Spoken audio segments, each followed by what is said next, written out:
¿no? En el Congreso de la Nación, defendiendo el presupuesto, defendiendo en el sentido de mostrar a los legisladores y bueno, se verá a ver qué es lo que ocurre, porque el Congreso obviamente tiene que aprobarlo. Por eso estamos en comunicación con José da Pena, que es economista de UCEMA. José, ¿qué tal? Buenas tardes, ¿cómo estás?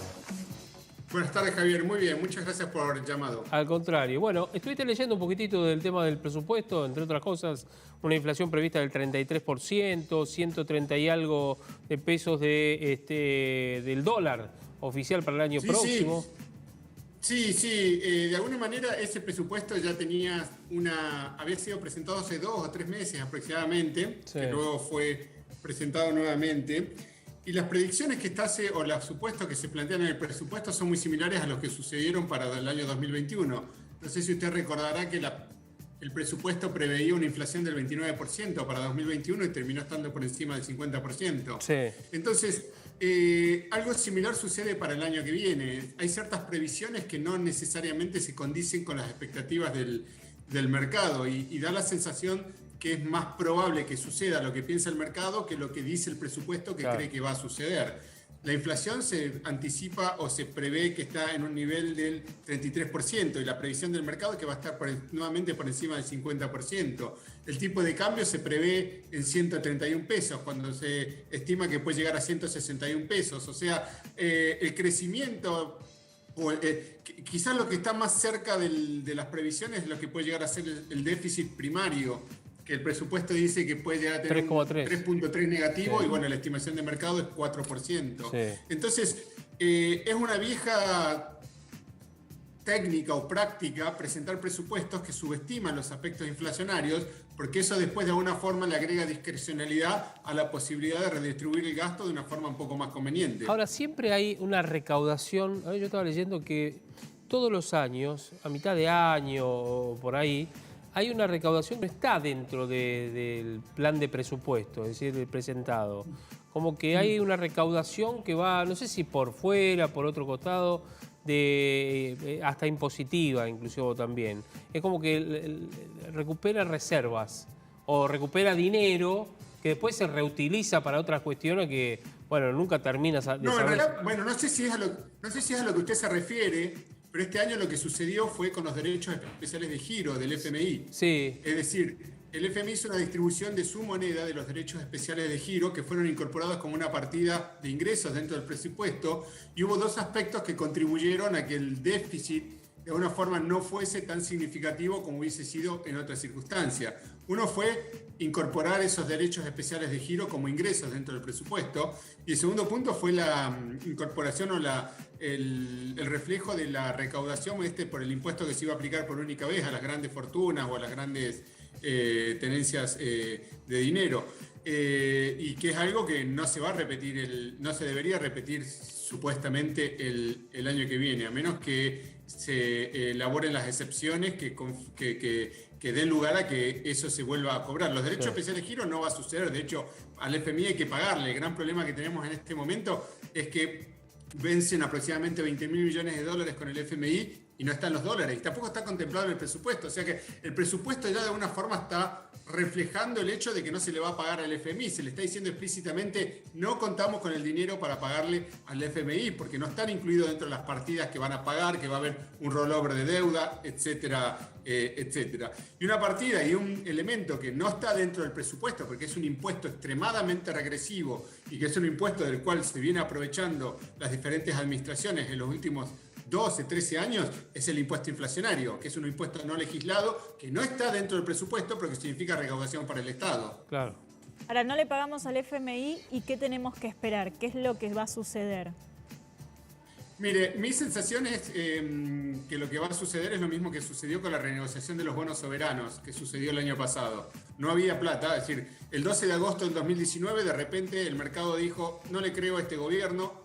No hubo una sensación de intentar convencer al mercado de que la expectativa que había creado no iba a ser la realidad, es decir, que realmente iba a haber una convicción de pago. En el 2020 no estaban los dólares para pagarle a los acreedores de deuda, tanto ley local como ley internacional, con lo cual el acuerdo mutuamente conveniente fue, bueno, nos pongamos de acuerdo, la paridad de los bonos está en 40 y pico de dólares, creo que 50 en ese momento. nos pongamos de acuerdo, pateamos esto 2 años, hasta el 2024, 2025, rediseñamos todos estos bonos y bueno, veremos más adelante cómo se renueva, cómo se resuelve el problema. Y algo de eso me parece que es la intención que tiene el manejo de la conducción económica con respecto a la renegociación del FMI. No llegar a un acuerdo que significa una sustentabilidad de largo plazo, sino de alguna forma llegar a un acuerdo que implique postergar los pagos de una forma que sea mutuamente y políticamente conveniente para ambas partes. Y a ninguna de las dos partes les conviene que exista un incumplimiento. O sea que las dos partes, al igual que con los bonos soberanos, tienen intenciones de acordar. Pero la diferencia es que los bonos soberanos son bonos de largo plazo. En muchos casos son bonos que tienen cierto horizonte de vencimiento, mientras que el préstamo del FMI es un préstamo de corto plazo que apunta a asistir a una economía frente a un contexto de desequilibrio macroeconómico, desequilibrio del tipo de cambio, desequilibrio de crecimiento, salida de capitales. Entonces eso sí o sí requiere un ordenamiento macroeconómico que habrá que ver cómo se negocia, cuáles son las pautas, porque bueno, obviamente que el ordenamiento macroeconómico no se tiene que dar solamente porque lo pide el FMI, se tiene que dar porque cualquier economía normal tiene su factor de credibilidad, su nivel de inflación controlado, su nivel de emisión controlado, su nivel de déficit controlado. Pero la particularidad que tiene la actual administración económica es que no encuentra un mercado que le preste plata. Cuando usted no tiene un mercado que le preste plata voluntariamente, sí o sí tiene que acudir a este tipo de renegociaciones. Bueno, pero de hecho la Argentina, vamos despacio porque si no ya nos perdemos la gente. El tema del Fondo Monetario es un tema que va a definir el gobierno, lo tiene que definir, el Fondo Monetario inclusive también, pero hoy por hoy la gente lo que dice es, bueno, a ver, yo ya sé cómo va a terminar este año, y el año que viene, ¿qué pasa? ¿Exploto?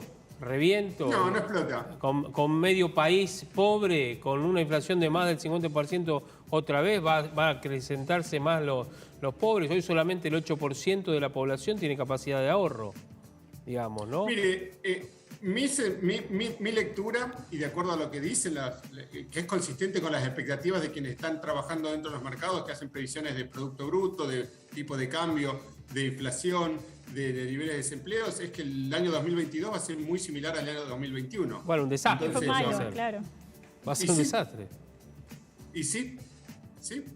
Es que si no tiene, quizás no va a empeorar. No quiero sonar dentro de no va a empeorar. O sea, el peor año fue el 2021, porque en definitiva sucedió todo lo que sucedió con el tema del COVID, hubo una gran situación internacional, de alguna forma, que condicionó la actividad económica a un país que no tenía acceso al crédito externo, porque cuando usted le baja la fuente de ingreso y tiene que cerrar la economía, lo lógico es que acceda al crédito externo, como hicieron todos los países que tienen acceso al crédito externo. Argentina no tuvo acceso al crédito externo, sufrió más las consecuencias del cierre del lockout de la economía. Ahora, ¿qué se espera para el año que viene? Muy similar a lo que sucedió en el año 2021. Niveles de inflación en el orden del 50%, un nivel de crecimiento del 4% que no alcanza a compensar lo que cayeron en los 2 últimos años. Y tenga en cuenta que hay una economía que hace 11 años que no crece.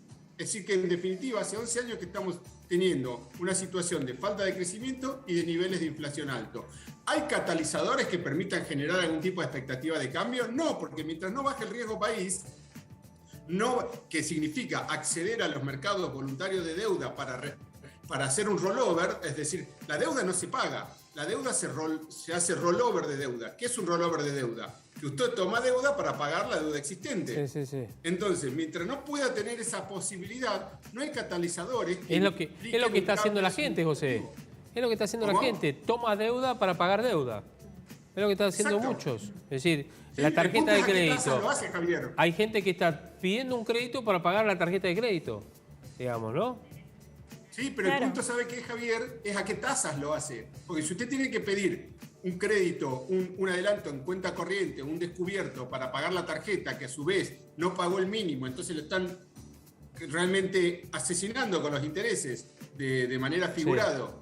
Bien, entonces realmente no es una situación conveniente. Entonces Argentina no puede acceder al crédito voluntario, con lo cual no puede pagar, es decir, sí o sí tiene que renegociar en este momento. Y lo lógico es, como cualquier tipo de circunstancia, hacer un rollover de deuda, es decir, tiene deuda, toma deuda, va pagando deuda, que es lo que hacen todos los países. Si hay países que tienen relativamente a su tamaño de la economía, el triple de deuda que Argentina. Por ejemplo, por poner un ejemplo, Japón. Japón tiene 200% de su PBI en deuda, que es como si Argentina, en lugar de tener 330.000 millones de dólares de deuda, tuviese algo así como 900.000 millones de deuda, o 800.000 millones de deuda. Si nosotros con 330 tenemos problemas, imagínense los problemas que tendríamos si tuviésemos 800.000 millones de dólares de deuda. Ahora, Japón los tiene, pero tiene credibilidad.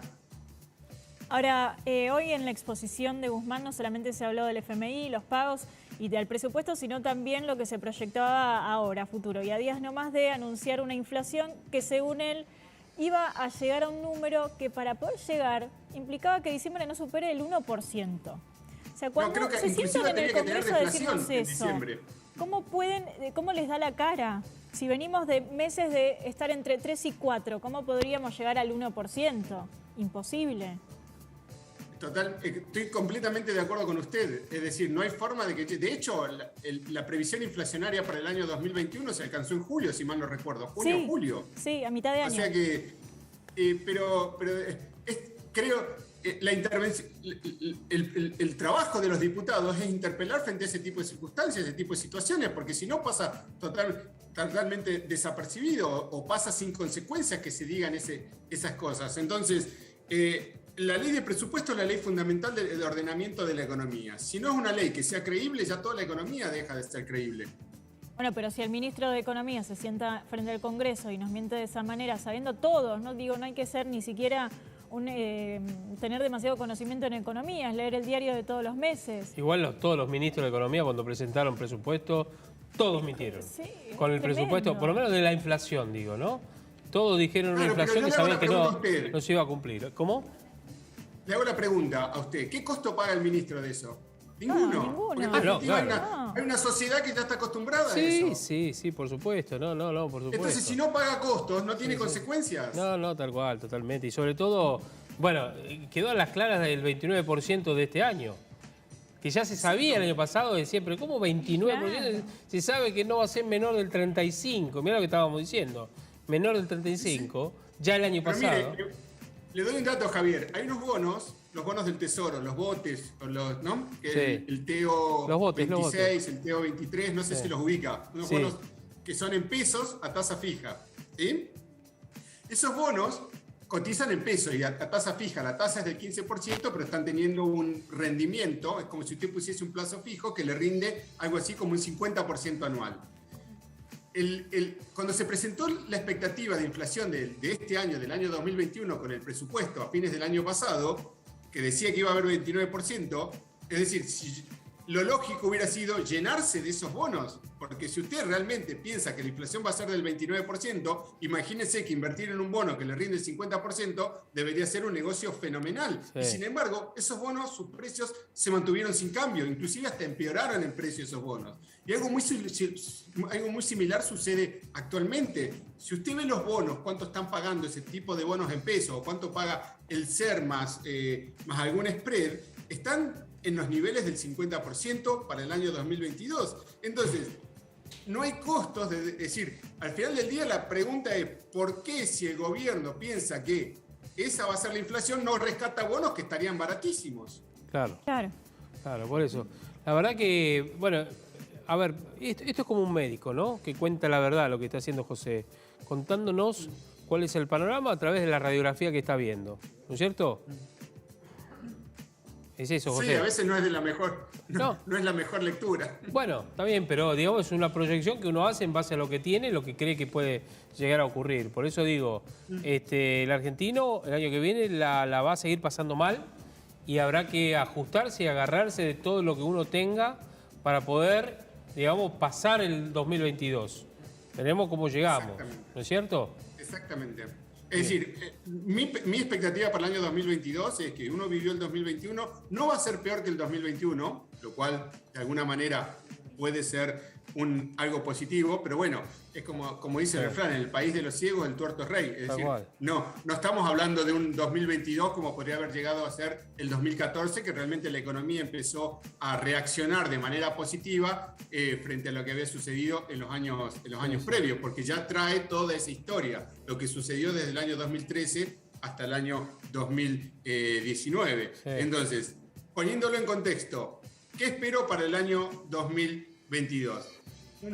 Un año muy similar al año 2021, quizás con una mejora en los indicadores, porque puede haber un crecimiento del 4%, del 3%, una mejora en los términos fiscales. O sea, no va a ser peor que el 2021, claro, pero no esperemos que va a ser un año en el cual realmente va a existir un catalizador que permita que la economía comience a despegar de una forma consistente en el tiempo. tal cual. ¿Cuántos años hace que la Argentina no crece? ¿11 años? Desde el año 2010, exactamente. Increíble.